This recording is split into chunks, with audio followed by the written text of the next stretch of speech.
الحمد لله رب العالمين والصلاة والسلام على سيدنا محمد وعلى آله وصحبه وسلم. اللهم لا علم لنا إلا ما علمتنا وإنك أنت علام الغيوب. اللهم علمنا ما ينفعنا وانفعنا بما علمتنا وزدنا علما. Au nom de Allah, le tout miséricordieux, le miséricordieux.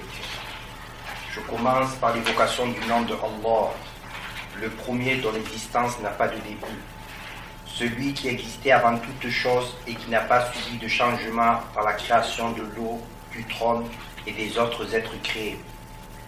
Ainsi, après avoir créé l'endroit qui a commencé à exister par l'existence de l'eau, il ne s'est pas trouvé dans un endroit.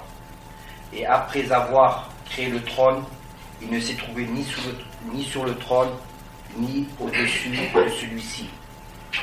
Il a le dessus de suprématie et non le dessus spatial. Il a l'élévation d'imminence et non l'élévation spatiale. Et s'est éloigné de l'agrément de Allah, celui qui a rendu notre Seigneur dépendant de sa création. La louange est donc à Allah, qui a dit dans son livre « وَمَا قَدْرُ اللَّهَ حَقَّ قَدْرِهِ » Interprétation, et ils n'ont pas apprécié Allah à sa juste valeur. Allah a les attributs et les noms de la perfection absolue, dignes de sa réalité et qui sont exempts de toute imperfection. Nous croyons donc aux attributs de notre Seigneur en affirmant qu'ils ne sont pas ceux de la corporalité ou de la description physique. لَيْسَ كَمِثْلِهِ شَيْءٌ وَهُوَ السَّمِيعُ الْبَصِيرُ. Aucun être ne lui ressemble, il est l'entendant et le voyant. Et que Allah augmente le degré et les bénédictions de notre maître Muhammad sallallahu alayhi wa sallam, qui a dit Al-Anbiya'u ikhwatun ya'alla ummahatum shatta wa dinuhum wahid. Interprétation: les prophètes sont frères, leurs mères sont différentes et leur religion est la même. Qualifiés par la véracité, la fiabilité, la sagacité et la transmission de la révélation, tous les prophètes ont enseigné à leur peuple l'unicité de Allah. Le messager de Allah, sallallahu alayhi wa sallam, a dit أفضل ما قلت أنا والنبيون من قبلي لا إله إلا الله. Interprétation: la meilleure parole que j'ai prononcée ainsi que les prophètes m'ont précédé et il n'est de Dieu que Allah. Ceci étant dit, nous allons poursuivre le cours concernant la preuve qu'Allah Ta'ala est unique. Il n'y a qu'un seul créateur. L'auteur, qu'Allah Ta'ala lui fasse miséricorde, a dit وَأَمَّا بُرْهَانُ وُجُوبِ الْوَحْدَانِيَّةِ لَهُ تَعَالَى فَلِأَنَّهُ لَوْ لَمْ يَكُنْ وَاحِدًا لازم أن لا يوجد شيء من العالم للزوم عجزه حينئذ. Interprétation: la preuve qu'il est nécessairement qualifié par l'unicité, lui qui est exempt d'imperfection, et que s'il n'était pas unique, cela impliquerait que rien de ce monde n'existerait du fait de son incapacité à ce moment-là, si l'on admettait cette hypothèse absurde. Donc je répète, la preuve qu'il est nécessairement qualifié par l'unicité, lui qui est exempt d'imperfection, et que s'il n'était pas unique, cela impliquerait que rien de ce monde n'existerait, du fait de son incapacité à ce moment-là, si l'on admettait cette hypothèse absurde. Donc l'auteur, Allah Ta'ala dit fasse miséricorde, il démontre par sa phrase que Allah Ta'ala est le seul créateur, et il explique que s'il n'avait pas été le seul créateur, ce monde n'existerait pas. Or, ce monde, il existe. C'est ce qui est la preuve qu'Allah Ta'ala, il existe et qu'il est le seul créateur. Donc, l'existence de ce monde témoigne qu'il n'existe qu'un seul Dieu et qu'il est unique. Il n'a pas d'associé ni en sa réalité, ni en ses attributs, ni en ses actes.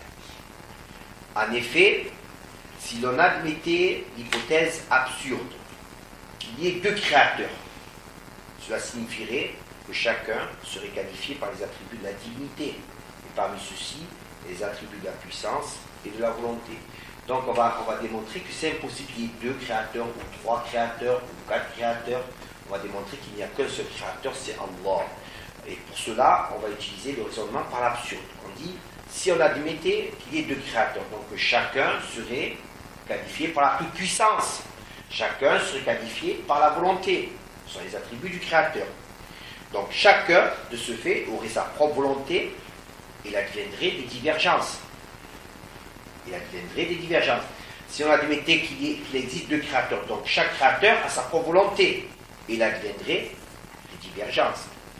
Ainsi, si l'on admettait que la volonté du premier soit en opposition avec celle du second, si on admettait que la volonté du premier soit en opposition à la volonté du second, comme si celui-ci veut l'existence d'une chose, alors que le second veut sa non-existence.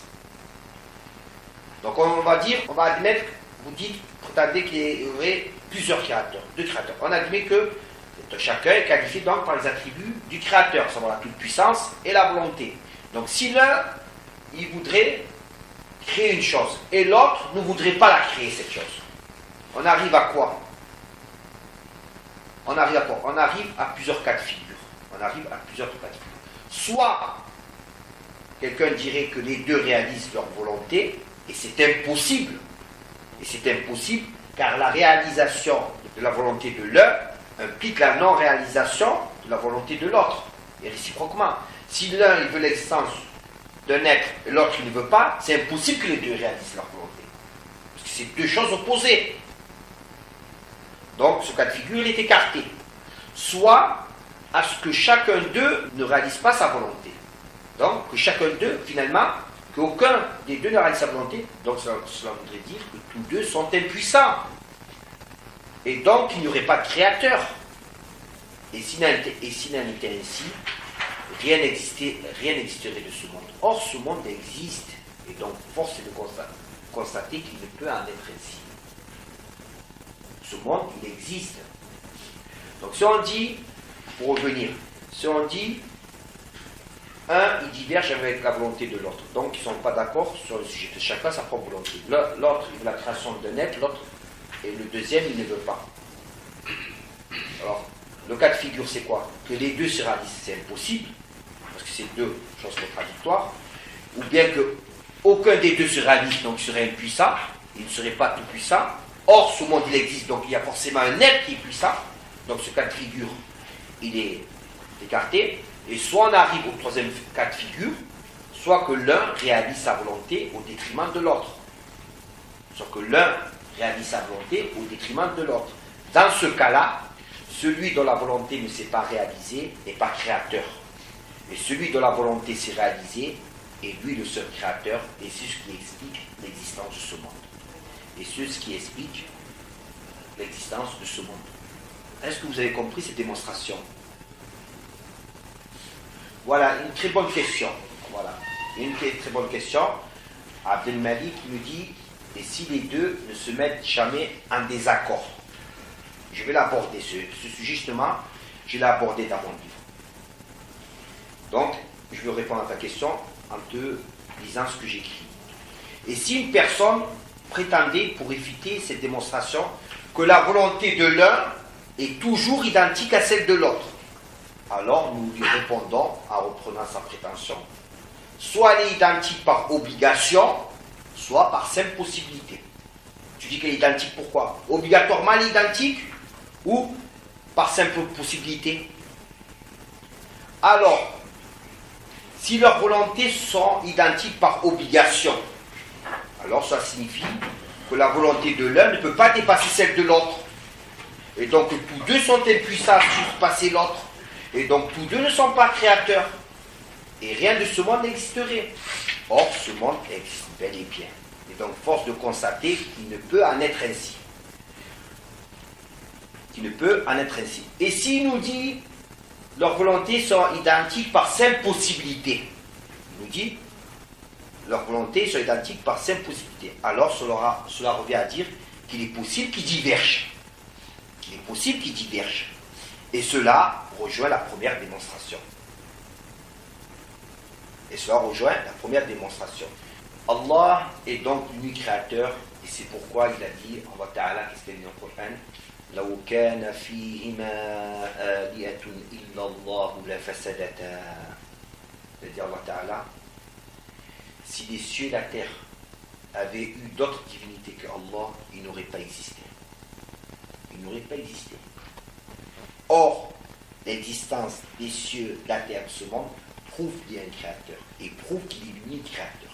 Et c'est impossible qu'il y ait deux créateurs, comme nous l'avons démontré. Ensuite, l'auteur, la référence de la parole d'Allah Ta'ala, c'est la parole 22 de la sourate 21. Ensuite, l'auteur, il a dit وأما برهان وجوب اتصافه تعالى بالقدرة والإرادة والعلم والحياة فلأنه لو انتفى شيء منها لما وجد شيء من الحوادث. Interprétation. La preuve qu'il est nécessairement qualifié, lui qui est exempt d'imperfection par la puissance, la volonté, la science et la vie, et que s'il était dépourvu de l'un de ces attributs, rien de ce qui est contingent n'aurait existé. Rien de ce qui est contingent n'aurait existé. Donc ici l'auteur, explication, l'auteur, il va prouver qu'Allah Ta'ala, il est qualifié nécessairement par la puissance, la volonté, la science et la vie. Et comment il va le prouver? Eh bien, par l'existence de ce monde. Si Allah Ta'ala n'était pas puissant, ce monde n'existerait pas. Or, ce monde, il existe. Et cela prouve qu'Allah Ta'ala, il est tout puissant. La preuve aussi qu'il est vivant, c'est l'existence de ce monde. Parce que si Allah Ta'ala ne serait pas vivant, il n'aurait pas de puissance. Il n'aurait pas de puissance. J'allais visiter hier ma soeur à la morgue. Elle n'était pas vivante, elle n'avait pas de puissance. Elle ne pouvait pas bouger. Pourquoi? Elle n'était pas vivante. Elle t'a dit, ça n'a rien à voir avec le Créateur. C'est pour vous mettre, pour vous dire que celui qui n'est pas vivant n'a ni puissance. Il ne peut pas avoir de puissance. Donc, explication, l'absence de vie implique l'absence de puissance, de volonté, d'omniscience. Quelqu'un qui n'a pas de vie n'a pas de puissance. Il n'a pas de volonté, il n'a pas de science. Et si le Créateur n'avait pas l'attribut de la vie, le monde qui est contingent n'existerait pas. Or, ce monde est bel et bien là. Cela amène à dire qu'il est obligatoire de reconnaître l'attribut de la vie à Allah. De même, l'existence de ce monde qui est contingent, je le rappelle pour les nouveaux, contingent, ça veut dire créé, qui a un début, qui est en train d'existence. Ça, contingent. Nous l'employons comme cela. Les musulmans emploient le terme contingent français dans le sens, il vise tout ce qui rentre en existence et créé. Donc tout ce qui est autre que Allah, qui existe, il est contingent. Donc de même, l'existence de ce monde qui est contingent prouve que Allah a l'attribut de la puissance et que sans cet attribut, ce monde n'existerait pas. Or, il existe, et cela est une preuve que Allah Ta'ala a l'attribut de la puissance. Et ayant l'attribut de la puissance, Allah n'est donc pas contraint. Donc, ce qu'il a fait exister ou anéantir a été fait par sa volonté. Celui qui n'a pas de volonté, il n'est pas créé. Vous rencontrez un jeune, il a la force, il est capable de travailler, mais sa volonté est faible. Non, je n'ai pas envie de travailler, il n'a pas de volonté. Est-ce qu'il va travailler, il va fournir un travail? Il faut avoir une volonté. Pour agir, il faut avoir une volonté. Celui qui n'a pas de volonté, il n'agit pas. Donc l'existence de ce monde, c'est une preuve, il existe. Allah Ta'ala, il a spécifié par l'entrée en existence. Et donc, ayant l'attribut de la puissance, Allah n'est pas contraint. Donc ce qu'il a fait exister ou anéantir a été par sa volonté. Et cela prouve qu'il est qualifié par l'attribut de la volonté. Et puisque la volonté de Allah de créer telle ou telle chose se réalise conformément à sa science, ce qu'Allah sait qu'il va exister, il le crée, alors cela prouve que Allah est qualifié par l'attribut de la science. Pourquoi? Lorsqu'on veut quelque chose, ça veut dire qu'on sait. On sait. Je vais voir un menuisier. Je vais voir ce menuisier, je lui dis, j'invente un mot. J'invente un mot, je vais dire par exemple, portillonnaise. Je dis comme ça, portillonnaise. Je dis, fabrique-moi, je voudrais que tu me fabriques une portillonnaise. Est-ce qu'il va me le fabriquer? Est-ce qu'il va me le fabriquer? Non. Pourquoi? Parce qu'il sait pas. Il ne sait pas ce que c'est. Il sait pas. Il ne sait pas ce que c'est. Celui qui n'a pas la science, il ne peut pas créer. Il ne fait pas. Je veux me présenter devant un examen, une copie. Allez, je me présente aux grandes écoles. Hein? Au cours des grandes écoles. Voilà, HEC, grandes écoles, Polytechnique. Bon, on va laisser ça à Azhar al-Sharif, par exemple. Azhar al-Sharif, les grandes écoles. Mais l'enseignement, j'ai un certain nombre de questions. Un certain nombre de questions qui me dépassent. J'arrive devant la feuille. J'ai pas la science. Est-ce que je vais faire quelque chose? Non. Non. Non, celui qui n'a pas la science, il ne peut pas créer. Et l'exemple ce monde prouve qu'Allah Ta'ala, il a la tribu de la science. Il a la tribu de la science. Comme le musée, je suis allé le voir, je voudrais, c'est pas portillonnaise, hein. J'aurais pu dire, fabrique-moi une duchesse. Ou une marquise, ça existe. Peut-être, ça existe, une duchesse, une marquise. Ça existe. Mais, je dis une portillonnaise, c'est moi qui l'ai inventé ce mot. Je vais voir le musée, je voudrais que tu me fabriques une portillonnaise. Il va faire quoi le musée? Il va le faire? Non, parce qu'il ne sait pas. Donc, il faut avoir la science. De même, il faut avoir la puissance. Imagine voir un musée, mais il est âgé, il ne peut plus travailler. Il est musée, lui. Je lui dis, je voudrais que tu me fabriques une marquise. Il sait c'est quoi une marquise. Mais ça y est, il est sénile, il est vieux. Il va me la fabriquer? Non. Il ne veut pas fabriquer. Donc, l'existence de ce monde, il prouve qu'Allah Ta'ala est qualifié par l'attribut de la volonté, par lequel il a spécifié l'entrée de ce monde en existence, qu'il est qualifié par la puissance, qu'il est qualifié par la vie et par la science. Ensuite, l'auteur, il poursuit et il dit وأما برهان وجوب السمع له تعالى والبصر والكلام فالكتاب والسنة والإجماع. Interprétation. La preuve qu'il est nécessairement qualifié, lui qui est exempt d'imperfection, par l'ouïe, la vue, la parole, est certifié par le Coran, l'enseignement prophétique et l'unanimité des savants. Explication. Parmi les preuves coraniques, il y a sa parole, Laysa kamithlihi shay wa huwa as-sami'ul basir. Interprétation. Aucun être ne lui ressemble, il est l'entendant et le voyant. Interprétation de la parole 11, la sourate 42. Donc, cette parole, elle confirme que Allah est qualifié par les attributs de l'ouïe et de la vue. Lorsqu'il dit et il est l'entendant et le voyant, donc, il a l'attribut de l'ouïe, l'attribut de la vue. Et concernant l'attribut de la parole, il y a sa parole. وَكَلَّمَ اللَّهُ مُوسَى تَكْلِيمًا. وَكَلَّمَ اللَّهُ مُوسَى تَكْلِيمًا. Interprétation de la parole. C'est la parole 164 de Surat An-Nisa, Surat 4. En français, interprétation. Et certes, Allah fit entendre sa parole à Moussa. Et certes, Allah fit entendre sa parole à Moussa. Donc c'est une preuve qu'Allah Ta'ala, il a l'attribut de la parole. Parmi les preuves issues de l'enseignement prophétique, il y a le hadith aussi. On a cité les preuves sur les textes, ce qu'il a dit sur le kitab, ou sunna et l'unanimité.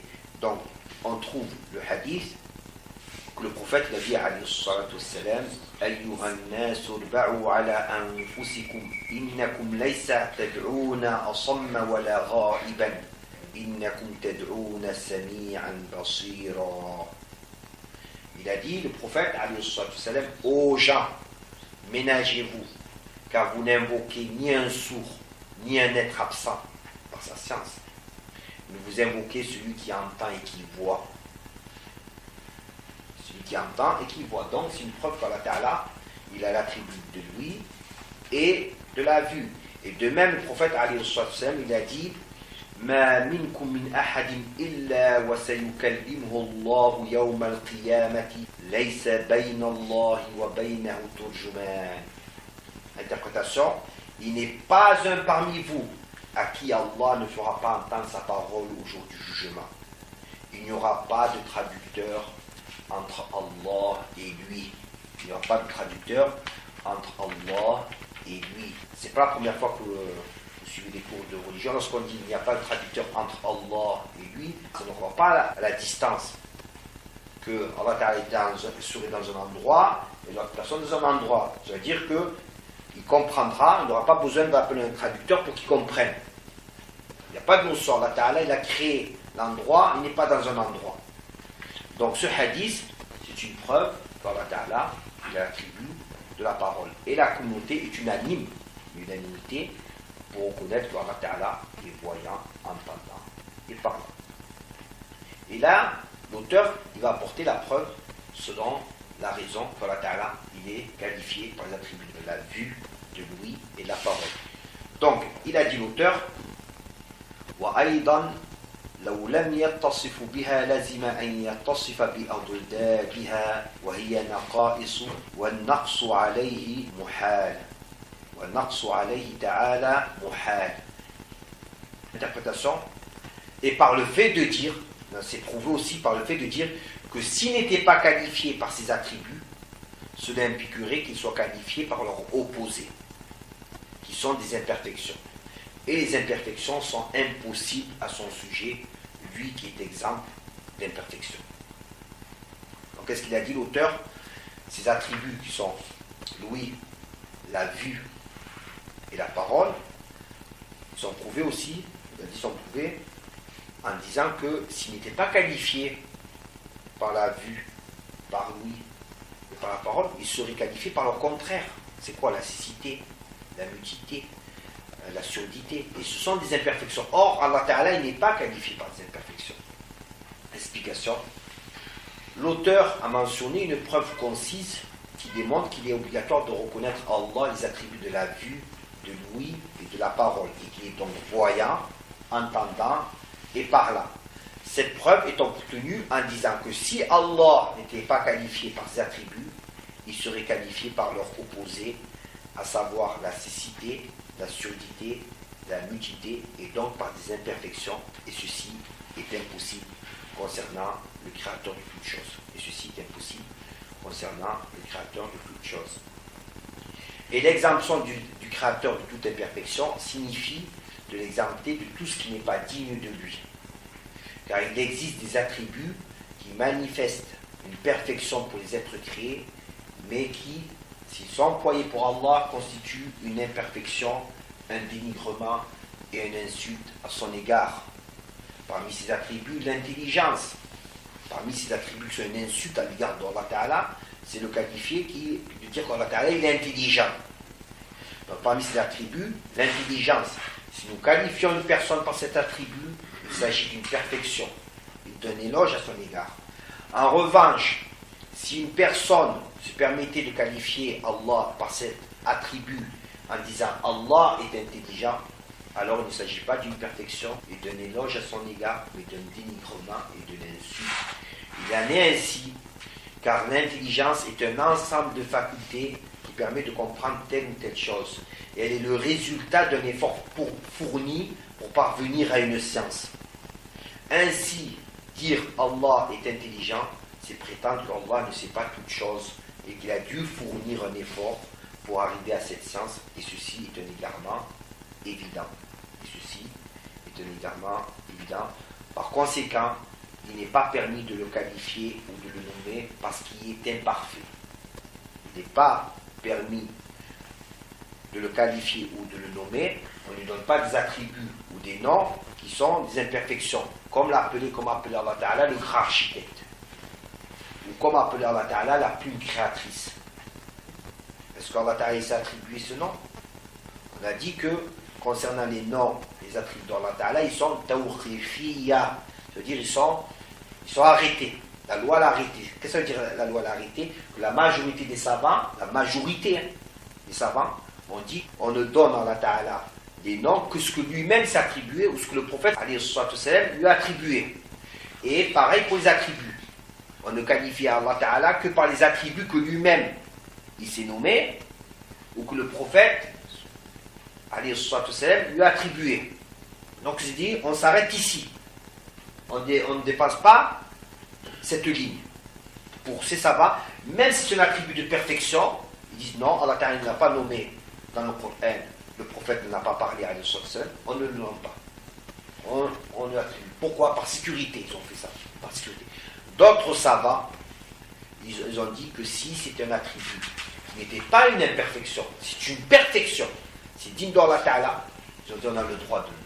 Même s'il n'a pas été cité dans le Coran, même s'il n'a pas été cité dans les textes du Coran. C'est pour ça qu'on vous avait dit que la majeure partie des savants, la majorité, c'est-à-dire le plus grand nombre, ils sont de l'avis qui sont, les attributs du nom d'Allah Ta'ala, ils sont arrêtés par la loi, ils sont figés. Tawqifiyya, on s'arrête.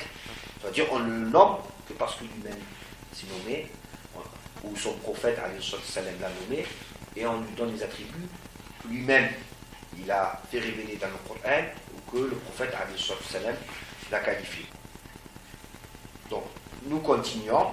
L'auteur de la Ta'ala du Facile Miséricorde a dit وأما برهان كون فعل الممكنات أو تركها جائزا في حقه تعالى فلأنه لو وجب عليه تعالى شيء منها عقلا أو استحالة عقلا لانقلب الممكن واجبا أو مستحيلا وذلك لا يعقل.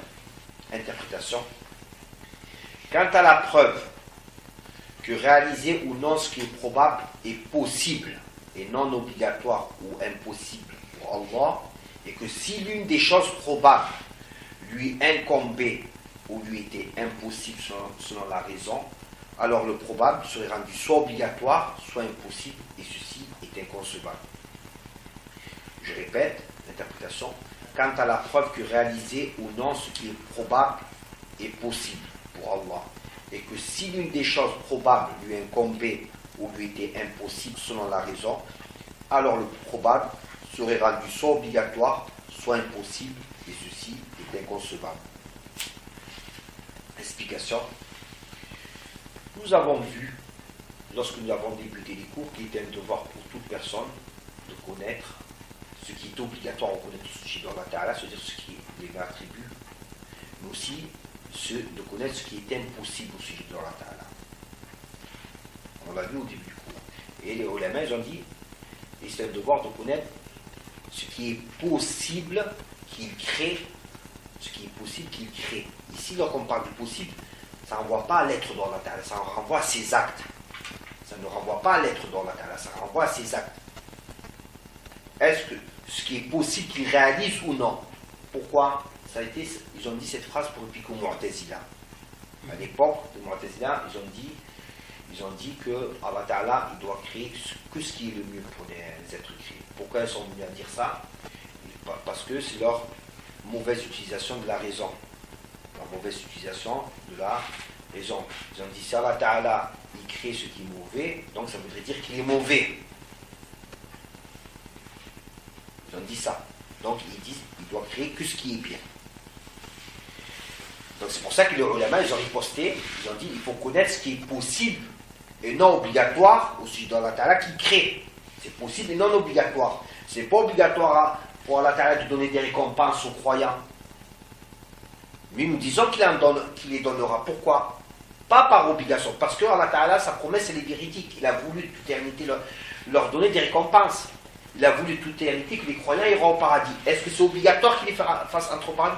Il n'est pas soumis à d'obligation. Mais nous disons que les croyants ils iront au paradis parce qu'il nous a informé dans le livre qu'ils iront au paradis. Mais pas par obligation. S'il avait voulu que les croyants ils vont en enfer et les mécréants ils vont au paradis, ça aurait été le cas. Cela aurait été le cas. Mais il n'a pas voulu cela. Comment nous savons qu'il n'a pas voulu cela? Il a révélé un livre, il a envoyé un prophète, il nous a informé. Il nous a informé. Donc ça c'est une réponse au Mu'tazila, cette phrase. Donc cette parole de l'auteur est une réplique à la doctrine Mu'tazila qui affirme entre autres qu'il incombe selon la raison à Allah d'envoyer des messagers, de récompenser les obéissants, de châtier les mécréants et de réaliser obligatoirement ce qui est le plus avantageux pour les êtres. Et qu'il est impossible selon la raison que Allah réalise ce qui est contraire à cela. Et donc, c'est une réplique à eux qui ont dit c'est obligatoire les Mu'tazila qui récompense les croyants qui font des bonnes actions. Ahl-Sunnah, ils ne disent pas ça.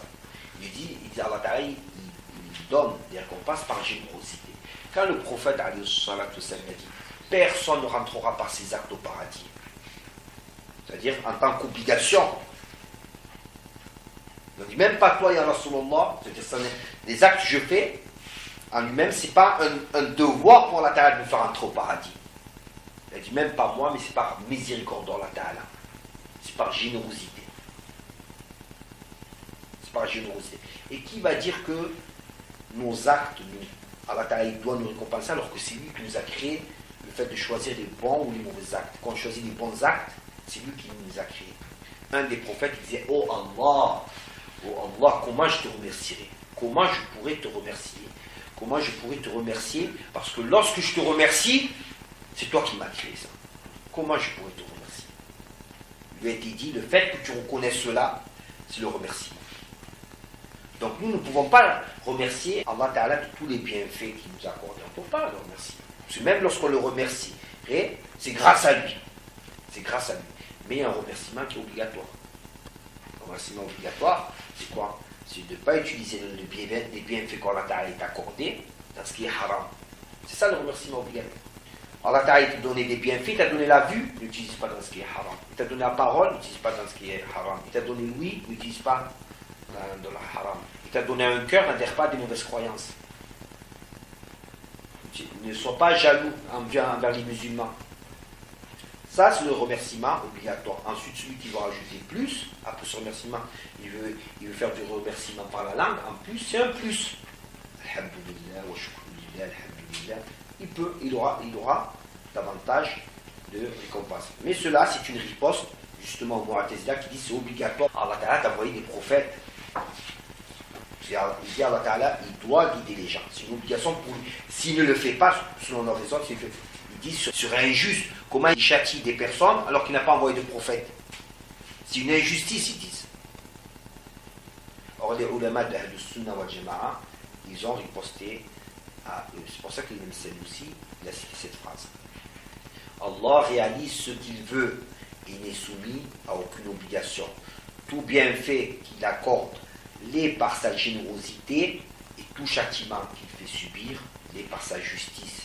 Allah Ta'ala dit وَرَبُّكَ يَخْلُقُ مَا يَشَاءُ وَيَخْتَارُ.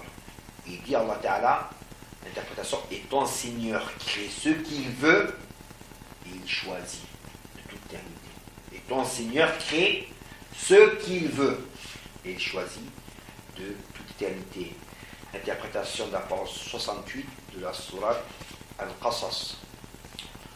À cela, il est à savoir que ce qui est du domaine probable peut, en raison d'un texte, être considéré comme nécessaire par énonciation. On appelle ça wajib wa aradi. Il y a des choses qui sont probables sur la raison. Sur la raison, c'est probable. Mais cette chose-là qui est probable, sur la raison, elle peut devenir obligatoire. Pas par la raison. Par les textes, elle peut devenir obligatoire. Elle peut devenir obligatoire par les textes. Comme l'attribution de la récompense à l'obéissant. Donne des récompenses à celui qui obéit. Ce n'est pas obligatoire. C'est possible. Allah Ta'ala, il a voulu. C'est possible si Allah Ta'ala avait voulu, ils auraient châtié aux obéissants. Il y a un hadith du prophète qui dit que si Allah Ta'ala il avait prédestiné de châtier les habitants des cieux de la terre, il les châtierait, il ne serait pas injuste. Il y a qui les habitants des cieux? Il y a les anges qui ne font jamais de péché. Les habitants de la terre, il y a qui? Il y a des enfants, des nourrissons, ils ne font pas de péché. Il y a qui parmi les habitants de la terre? Il y a les prophètes. Ce hadith nous dit que si Allah Ta'ala avait voulu les châtier de toute éternité, ils auraient châtié, ce ne serait pas injuste. Pourquoi tout lui appartient? Il n'est pas soumis à une autorité. Donc, donner des récompenses aux croyants en lui-même, c'est quelque chose qui est probable. Quand Allah avait voulu, il l'aurait fait autrement s'il avait voulu. Mais le fait que Allah Ta'ala nous a informé que les croyants qui œuvrent, ils ont des récompenses, ça devient obligatoire par énonciation. Pas qu'il y ait un combat Allah Ta'ala, mais on dit qu'ils auront des récompenses. Obligatoirement, ils auront des récompenses. Pas dans le sens que c'est un combat Allah Ta'ala, mais parce qu'Allah Ta'ala nous a informé dans le Coran qu'ils auront des récompenses. Vous voyez la différence? Donc, À cela, il est à savoir que ce qui est du domaine probable peut, en raison d'un texte, être considéré nécessaire par énonciation, comme l'attribution de récompense à l'obéissant. Il s'agit d'une chose probable, c'est-à-dire que la raison, indépendamment de toute autre chose, admet aussi bien sa réalisation que sa non-réalisation. Et malgré cela, nous disons que les obéissants seront obligatoirement récompensés. Nous affirmons cela non pas par la raison seule, mais par l'existence de textes révélés qui nous informent qu'il en sera ainsi. Et donc il s'agit d'un nécessaire par énonciation et non pas d'un nécessaire selon la raison, comme l'a affirmé les Mu'tazila. Les Mu'tazila, ils disent Allah Ta'ala, il doit récompenser les obéissants, c'est nécessaire selon la raison. Il doit le faire comme ça, s'il ne le fait pas, il est injuste. Ils disent. Nous disons quoi? Allah Ta'ala, il n'est concerné par aucune obligation. Il n'est concerné par obligation.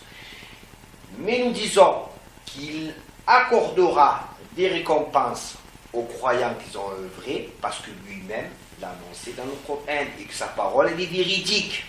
Et donc obligatoirement il va avoir des récompenses. Pas dans le sens que ça lui incombe à Allah Ta'ala, pas dans le sens que cela incombe à Allah Ta'ala, comme l'ont affirmé les Mu'tazila. Ainsi, les Mu'tazila ont rendu, en raison de leur mauvaise compréhension, nécessaire ou impossible selon la raison, ce qui est probable. Quelque chose de probable, ils l'ont rendu comment? Nécessaire. Ils ont dit c'est nécessaire, c'est pas autrement, ça ne peut pas être autrement. Donc finalement, ils ont rendu ce qui est probable. Qu'est-ce qui est probable? C'est l'attribution de récompense. C'est quelque chose qui est probable. Eux l'ont rendu nécessaire. En effet, ce qui est du domaine probable, comme l'envoi de messagers, l'envoi de messagers, ça fait partie du domaine probable. Si Allah avait voulu, il n'aurait pas envoyé de messagers. Il a envoyé par miséricorde des messagers. Et la plus grande miséricorde, l'expression de la plus grande sa miséricorde, c'est le prophète Mohammed sallallahu alayhi wa sallam. Donc, l'envoi des messagers, c'est quelque chose qui est probable. Si Allah avait voulu, il n'aurait pas envoyé de messagers. Eux, les Mu'tazila, ils disent c'est obligatoire. Donc, ce qui est des domaines probables, comme l'envoi de messagers, l'attribution de récompense à l'obéissant et l'application du châtiment aux désobéissants, ne peut pas être nécessaire sans la raison. Car ce dernier n'admet pas l'inexistence, alors que le probable l'admet. Donc ça ne peut pas être nécessaire. Ça ne peut pas être nécessaire, comme le disent les Mu'tazila, selon la raison. Pourquoi le nécessaire, c'est quoi? Ce qui n'admet pas l'inexistence. Or, les récompenses pour les obéissants, la raison est qu'on soit que Allah Ta'ala, s'il avait voulu, il ne leur donne pas. Donc ça ne fait pas partie du domaine qui est nécessaire. De même, le probable, comme l'entrée au paradis des mécréants, ne peut pas être du domaine impossible selon la raison. Car ce dernier n'admet pas l'existence, alors que le probable l'admet. Ils n'y rentreront pas. C'est impossible qu'ils y rentreront, les mécréants, au paradis. C'est impossible. Pourquoi c'est impossible? Selon les textes. Selon les textes. Si Allah Ta'ala l'avait voulu, il ferait rentrer les musulmans et les koufars, même la mécréance, même le shirk. S'il avait voulu, il pardonne tous les péchés. S'il avait voulu, il pardonne tous les péchés. Et s'il avait voulu, il nous fait tout rentrer au paradis. Ça fait partie du probable. Mais nous disons que les koufars nous rentreront, c'est impossible qu'ils rentreront au paradis, non pas par la raison seule, comme les Mu'tazila, mais parce que les textes nous affirment. C'est devenu impossible par énonciation. C'est impossible par énonciation.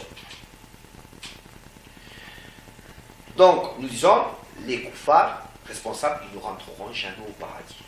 C'est impossible. C'est impossible selon quoi? Selon les textes, pas selon la raison. Contrairement à ce que ont affirmé les Mu'tazila. C'est pourquoi les Mu'tazila, par leur doctrine, ont affirmé deux choses contraires, en considérant tantôt le probable comme impossible, selon la raison, et tantôt comme obligatoire, selon la raison, et ceci n'est pas accepté rationnellement. Ceci n'est pas accepté rationnellement. Y a-t-il des questions sur ce sujet?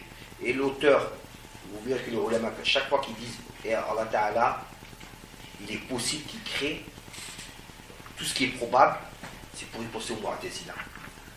Pour eux, c'est obligatoire qu'Allah Ta'ala accorde des récompenses à ceux qui c'est obligatoire qu'Allah Ta'ala il châtie ceux qui sont désobéissants. Ils ont dit c'est obligatoire selon la raison. Et là le problème. Ils ont dit c'est obligatoire selon la raison. Nous, on dit, celui de désobéissant, par exemple le musulman qui est désobéissant, il est menacé du châtiment. Il est menacé du châtiment. Parce qu'il est croyant. Ça va t'arriver, il lui fait miséricorde et rentre au paradis. Alors, on m'a posé la question, les mécréants iront en enfer, mais est-il possible qu'ils en sortent un jour? La réponse, on va vous la donner. Nous sommes à l'époque, entre guillemets, où il y a beaucoup de mouvements réformistes. Nous, depuis que nous sommes petits, c'est connu chez les musulmans, même le petit des musulmans, ils disent les koufars, les enfer, ils sortiront jamais. N'en déplaise aux mécréants. Depuis notre plus jeune âge et les générations précédentes, tous ils enseignent leurs enfants que celui qui est kéfir, il rentrera en enfer, il n'y sortira plus jamais. Pourquoi l'enfer a été rendu éternel? Pourquoi il a été rendu éternel si les koufars ne sont pas dedans? Ils sont où alors? Allah Ta'ala, lorsqu'il parle des koufars, il dit les koufars, ils rentreront au paradis lorsque le chameau, il rentrera dans le chat d'une aiguille. Lorsque le chameau, il rentrera dans le chat d'une aiguille. Le chat d'une aiguille, c'est l'ouverture où on fait passer le fil. Ça veut dire que si l'aiguille reste à sa taille, et le chameau à sa taille, est-ce que le chameau il peut rentrer dans l'aiguille? Impossible. Si l'aiguille reste à sa taille, et que le chameau il reste à sa taille, est-ce que le chameau il peut rentrer dans le chat d'une aiguille? C'est impossible. Pour dire que c'est impossible que le mécréant il rentre au paradis. Donc déjà, on sait qu'il ne rentrera pas au paradis. Donc, celui qui dit que les mécréants ils ne vont pas rester éternellement, ça veut dire qu'à un moment, leur vie, elle s'arrête. Allah Ta'ala dit ils n'y connaîtront en enfer ni vie ni mort. Ils appelleront à mourir, ils ne mourront pas. Ils vont aller où alors? On va faire, pour plaire à ces gens, on va faire comme les chrétiens, on va inventer le purgatoire. Allez, purgatoire.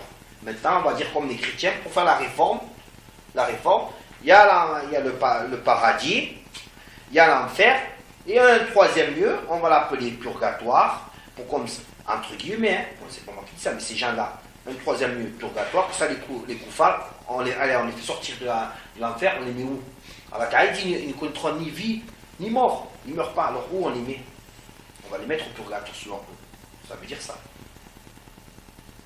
Ce qui est difficile, alors ce qui est difficile à comprendre, c'est que les mécréants vont y rester éternellement. Il n'y a rien à comprendre là-dedans. Il n'y a rien à comprendre. Moi, je vais aller aux États-Unis, ils me disent qu'il faut un visa, je dis comprendre, c'est la loi. Tu veux aller aux États-Unis, tu as un visa, tu l'as ou tu l'as pas? Est-ce que les États-Unis, moi je parle, est-ce que les États-Unis ils appartiennent à un homme? Est-ce qu'ils appartiennent à un homme? Ils ne lui appartiennent pas. Mais malgré cela, tous sont d'accord pour dire oui, mais c'est la loi du pays. Il faut avoir un visa pour rentrer, sinon tu ne peux pas rentrer. Allah Ta'ala, le paradis lui appartient. L'enfer lui appartient. S'il dit, je mets les mécréants en enfer éternellement, responsable, ils y rentreront éternellement, il fait ce qu'il veut. Donc pour les lois de la dunya, tout le monde les accepte. Oui, tu dois faire comme ça, d'accord, c'est la loi. Allah Ta'ala n'a pas de compte à rendre. Donc il n'y a rien à comprendre. Quand on me dit c'est difficile à comprendre que les mécréants vont y rester éternellement, pourquoi c'est difficile? Est-ce que c'est compris? Par rapport à ça, il y a eu des personnes qui ont atteint des niveaux de science, mais peu importe le niveau de science que la personne peut atteindre, elle ne peut pas venir contre le Coran et contre le Hadith, ou contre l'unanimité des musulmans. Quelqu'un peut avoir une énorme science, s'il dit quelque chose qui s'oppose au Coran, ou bien la sunna, ou bien l'unanimité, sa parole elle est rejetée. Donc il y a eu des personnes qui avaient de la science, ils ont prétendu que le châtiment de l'enfer, il aura une fin. Ils ont dit que l'enfer, il aura une fin. Ces personnes. Les ulama d'Ahl Sunna, ils ont répondu. Mais les ulama d'Ahl Sunna wal Jama'a, ils ont riposté contre eux. ils ont riposté contre eux. Et ils disent dans le Coran, labithina fiha ahqaba. Ils demeureront, ils y demeureront. Ahqaba, si tu prends, c'est 80 années. 80 années, par 80 années. 80 années sans fin, ça se répète cette période. C'est une période qui se répète sans fin. Eux, ils ont dit, voilà, c'est la preuve. Quand ils disent ça, ça veut dire qu'un jour ou l'autre, leur châtiment, ils cesseront aux mécréants. Alors que non. Le châtiment des mécréants, ils y demeureront éternellement responsables. En enfer, ils ne sortiront jamais. Est-ce qu'on va considérer les mécréants comme les musulmans?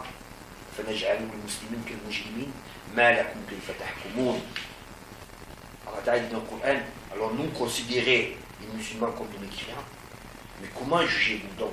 Si les mécréants ils sortent de l'enfer, donc c'est comme les croyants, un grand pécheur qui est en enfer s'il sort.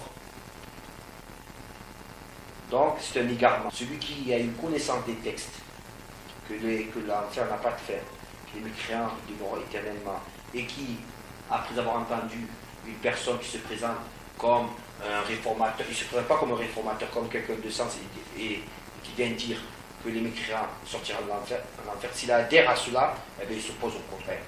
Il s'oppose au Coran que lui connaissait comme étant le Coran, il a délaissé ce que dit le Coran pour suivre cette personne, il n'a rien à voir avec l'islam. Il sera rassemblé avec cet homme. Il sera rassemblé avec cet homme. Y a-t-il d'autres questions? Barakallahu fikum, je vous souhaite bonne semaine à tout le monde. Barakallahu fikum.